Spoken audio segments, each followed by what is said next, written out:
Good morning students, welcome in our English online class. Students, we have already started the chapter number 2 of English course book and the name of the chapter is The Fortunate Paddler. Student, this chapter is about two dreams. One dream is of the paddler and the second dream is of the shopkeeper. In this chapter, we have learnt that paddler saw a dream and to fulfill his dream, he went to London and there he stood on the London Bridge daily and waiting for the good news. But no one came there to give him the good news. So finally he decided to go to his home, to go to England. Suddenly a shopkeeper came to him and asked the reason of standing there daily on the London Bridge. Now the paddler told him his dream. Now then afterwards, what happened? What did the shopkeeper tell to the paddler? We will get to know after reading the next page of this chapter. So students, be ready with your English course book.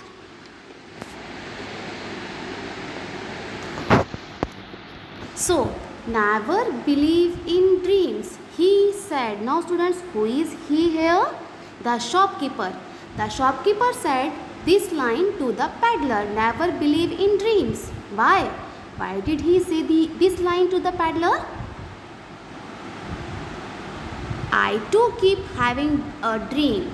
The voice in the dream insists that I must go to a place called Norfolk. I must find a peddler's house there. Now here in these lines the shopkeeper is telling about his dream. He also had a dream in the previous week, in the previous nights. And what did he see in his dream? He is just telling his dream to the peddler. He saw in his dream that the voice forced him to go to Norfolk and there the dream told him to go to the peddler's house. If I dig under the oak tree in his garden, I will find treasure. Now students, what is the meaning of treasure? Treasure means valuable things, the precious things, the costly things. Okay, it may be of gold, it may be of silver, it may be of diamond. The gold ornaments, the diamond ornaments, the silver coins. So these are the treasures. So the dream told him that if the shopkeeper will go to the peddler's house and if he would dig under the oak tree, he would find treasure. That was the dream's voice. It is all nuisance. Now he told this line to the peddler that this dream is totally rubbish. Why should I go there to a far off place just because of this dream? I didn't go there. I saw the dream again and again, but still I didn't go there. Even if I make the long journey to Norfolk, I am sure I will not find anything there. So forget the dream and go home.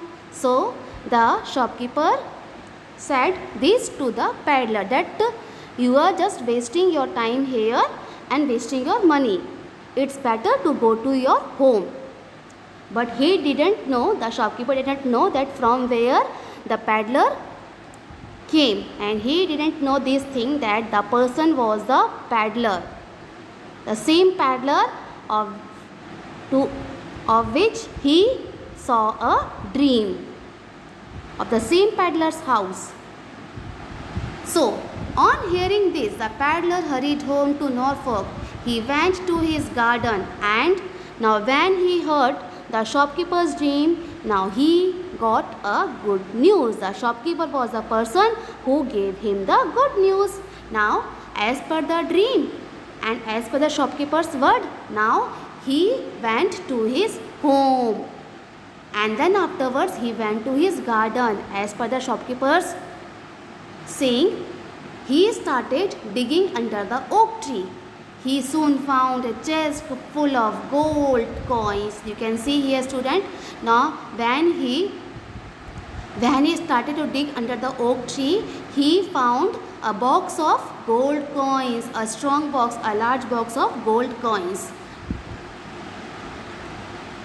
He was no longer poor. He lived happily for the rest of his life. And how was it possible? Just because of the dream. It is said that he had a statue made of himself with his pack on his back. The statue showed him walking towards the London Bridge, the place where he had heard the good news. Now, after some time, he made a statue, and the statue showed that he was going to the London from where only he became a rich person. So, in this manner, the two dreams, which were totally interconnected, changed the life of the paddler. So students, I hope the story is clear to you. So that's all in today's lesson. Have a nice day.